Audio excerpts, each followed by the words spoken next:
كل سنة وانتم طيبين. صباح الخير الأول. ماشي، دي طريقة عمل الآيس كريم. ماشي، نص كوباية لبن بودر، نص كوباية سكر بودر، تلات تلات تلات صوابع زبدة من اللي أنا عاملهم. طبعا انتوا لو انتوا عايزين تعرفوا الزبدة ارجعوا انتوا الفيديو الزبدة اللي أنا كنت عامله من قيمة حوالي أسبوعين على نفس القناة برضك.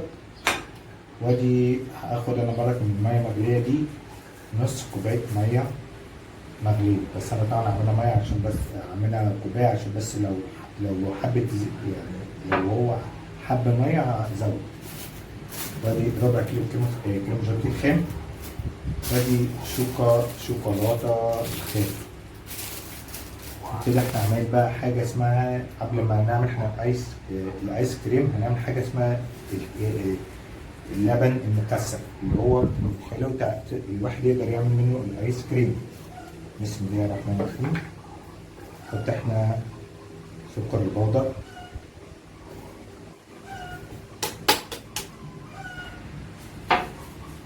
ولبن البودر،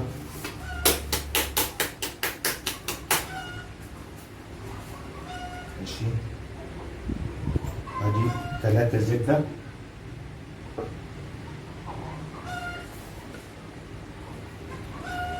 وادي نص كوباية ايه، طبعا عشان في شوية لبن بودر عامل في كوباية احط فيهم ايه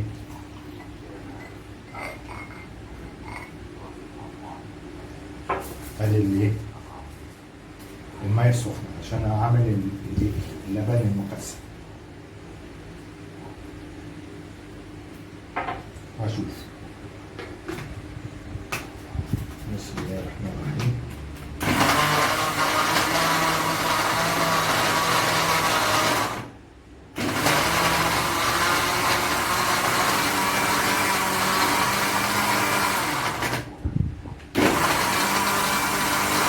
يلا بسم الله.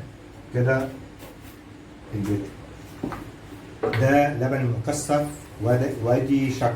نحطه احنا بقى في علبة ونحطه في التلاجة لمدة من 4 ل 6 ساعات عشان يتماسك، ونبتدي نعمل احنا الايه الكريم شانتيه الايس كريم. معلش انا اسف. شايفين يا جماعة بيصب ازاي؟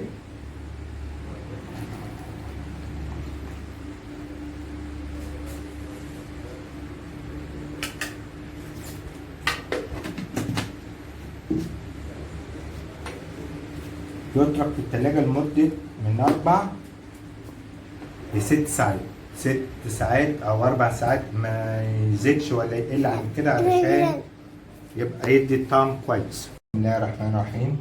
دلوقتي هنعمل احنا الآيس كريم ب3 نكهات. ده كان ربع كيلو كريم شانتيه قسمناه على 3 كوبايات، كل كوباية في معادل 2 كوب لبن بنفس المعيار. ماشي يا جماعة؟ نبتدي هنعمل الشوكولاته، عشان الشوكولاته احنا سيحناها زي ما انتم شايفين على حمام ميه، فاحنا هنعملها على طول عشان بس ايه، لان لو قعدت اكتر من كده هتتجمد. يلا نفتح الشوكولاته. ادي الكريم شانتيه،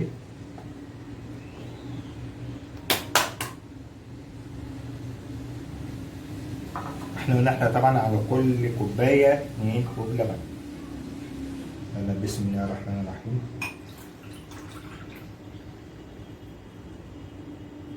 واحد،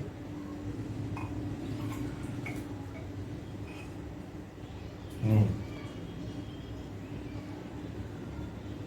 كده أول كوباية، ونضربهم احنا ايه مع بعض.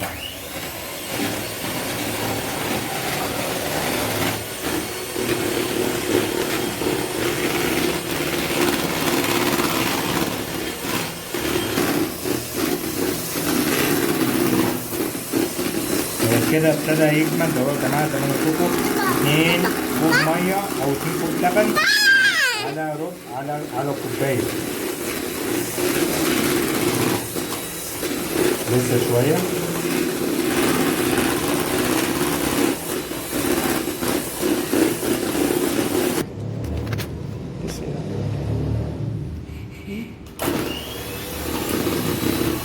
كده ابتدى كده بقى، هو كده بقى كريم شانتيه متماسك متماسك اهو.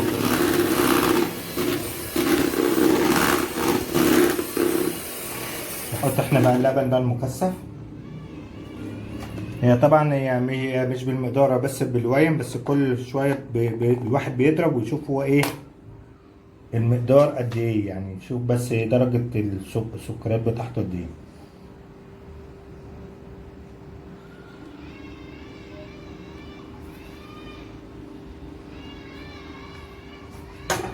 بص بحط بس نقط بس صغيره وبعد كده ايه.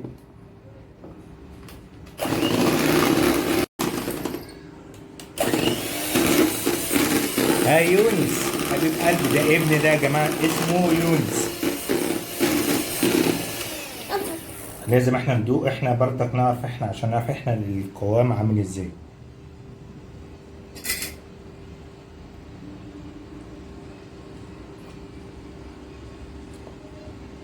لا لسه شويه. ده بقى عشان لازم ادوق كل شويه اشوف ان الايس كريم لازم لبن مكثف يتعمل برضك ايه.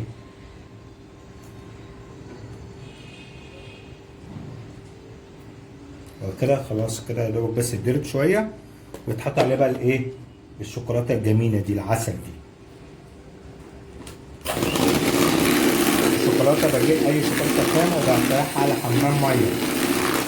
لما اسيحها على حمام ميه بتبقى طعمها حلو قوي يا جماعه وتبقى كده اهو.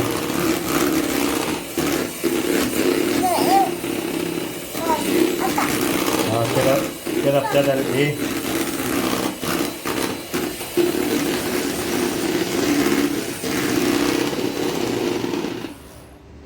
ده. اللي حسبته لقيته. لا احطها بس على النار بس سنه بس يا جماعه وجاي لكم. بص هي جمدت، اللي حسبته لقيته، فهو هروح احطها على النار بس سيح سنه بس وجاي لكم. يلا يا جماعه انا عملتها على النار اهي. احطها بقى ايه. طبعا انا دوقت الايس كريم لقيته مظبوط، فبقى بحط بقى ايه.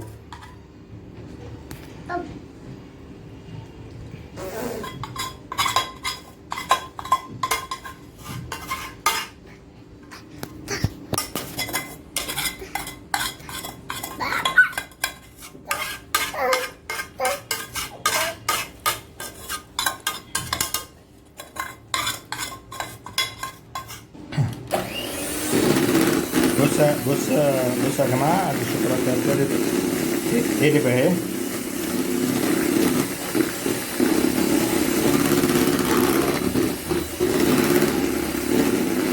كده بضرب الشوكولاته مع الايه مع الكريم جانتيه. شايفين كل ما اضرب اللون بيبقى عامل ازاي.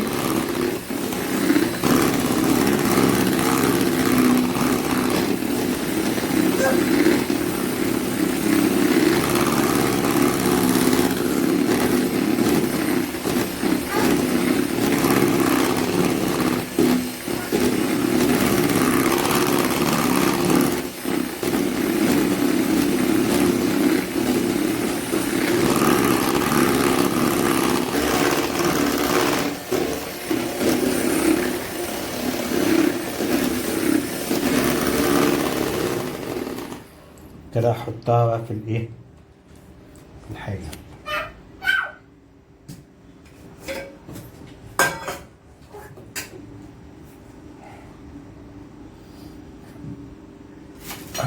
بسم الله توكلنا على الله.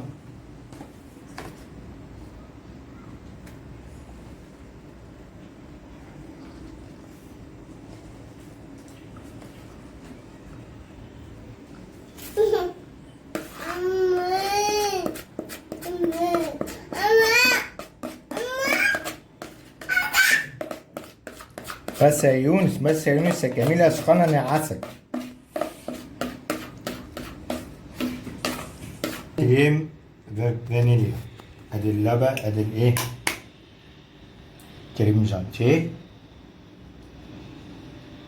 حط اللبن. نحط احنا كوبايتين لبن.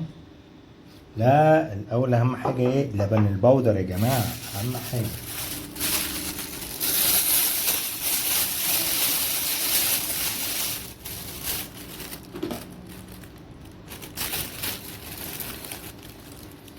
نحط معلقة لبن بودر، ده أهم حاجة فيها أصل الفانيليا يا جماعة. معلقتين لبن بودر كبار، هرم أو ممكن معلقة كمان، عشان بيعزز طعم الفانيليا، بيبقى طعمه خطير.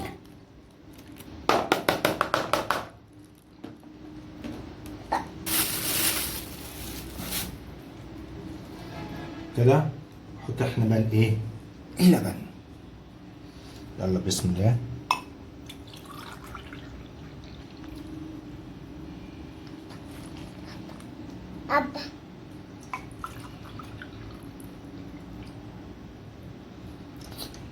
مظبوط كده.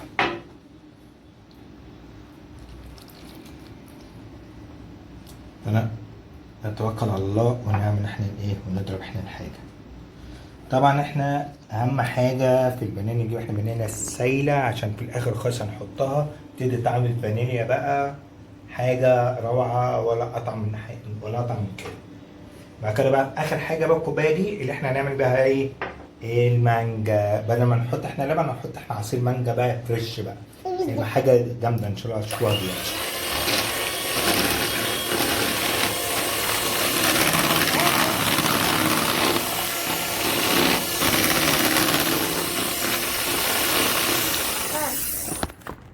بسم الله.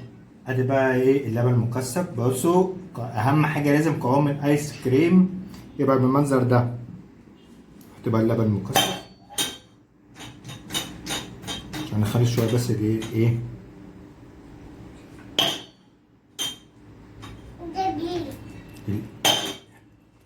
المانجا ان شاء الله يبقى كده حلو قوي. هما كده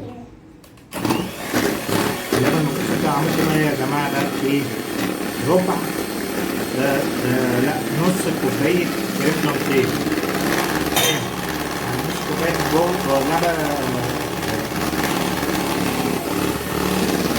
نص كوبايه لبن بودر، وعلى وتلات قطع من الزبده اللي انا طبعا عملتها في اول فيديو خالص على نفس القناه، وضربتهم في الخلاط مع نص كوبايه ميه سخنه لحد ما عملت اللبن المكثف. اللبن المكثف ده عشان يتعمل لبن مكثف لازم يقعد في التلاجة من 4 ل 6 ساعات علشان يدي طعم ويتفاعل معاه. وادي بقى ايه الفانيليا، طبعا مش هحطها كلها طبعا، بس ايه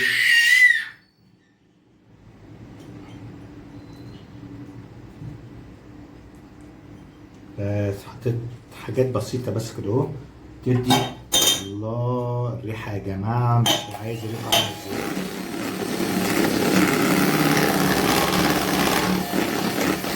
ازاي. كده الايس كريم اتعمل يا جماعة. وبعدين نحط احنا البتاع اللي اهو مضغ الحادي. يلا بس يا يونس نحط احنا الايه، شامين الريحة يا جماعة، ريحة جامدة جامدة جامدة جامدة جامدة جامدة. هبدأ أقول جامدة من هنا لحد السنة الجاية. ده بقى آخر حاجة في الكريم جانتيه. طبعا احنا مش هنحط احنا دلوقتي اللبن، هنعمل احنا بقى الايه، المانجا أخطر حاجة. ادي كده اهو، ادي الكوباية.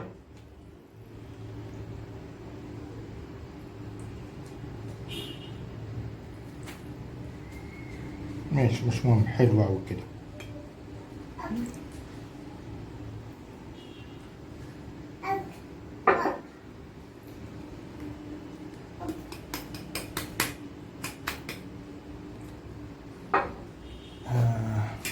ونضرب احنا بالايه، بسم الله.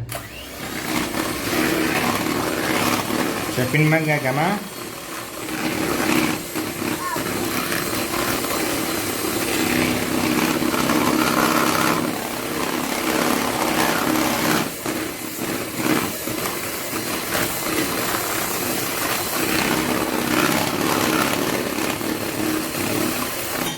ضربت الجامد. بسم الله. بسم الله توكلنا على الله. وادي اللبن المكثف، اخر بقى اللبن المكثف مع ايه المانجا عشان ندي عمليه ايه حلوانه للحاجه.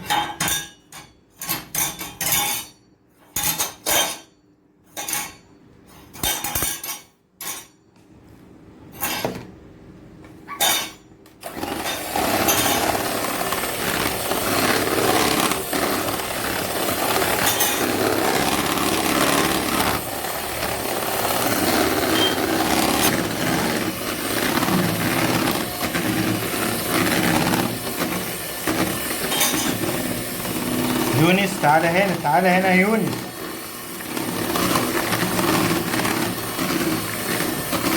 وكده وكده يتماسك كله مع بعض يا جماعة. نحط احنا بقى في الايه، نضرب ضربة كمان يضرب اكيد. ماشي يا يونس، شكرا.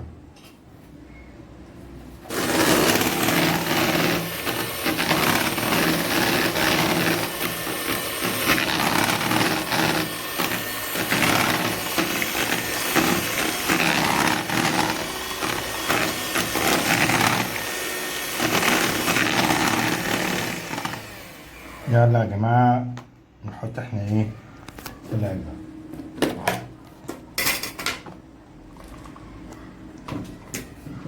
يلا يا جماعة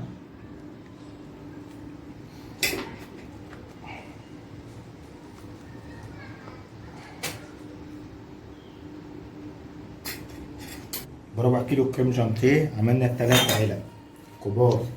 يعني لو مؤاخذة يعني اسهل من ما راح نجيب الكريم شانتيه من بره من اي حاجة.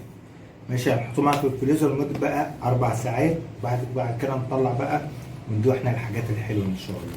من 4 برك ل6 ساعات. ده الايس كريم يا جماعة، دي الفانيليا. بس طبعا عشان لسه معيش انا البتاع اللي هي البتاع دي اللي هي بتعمل البولة، فبعملها بأقسم معلقة يعني. والشوكولاتة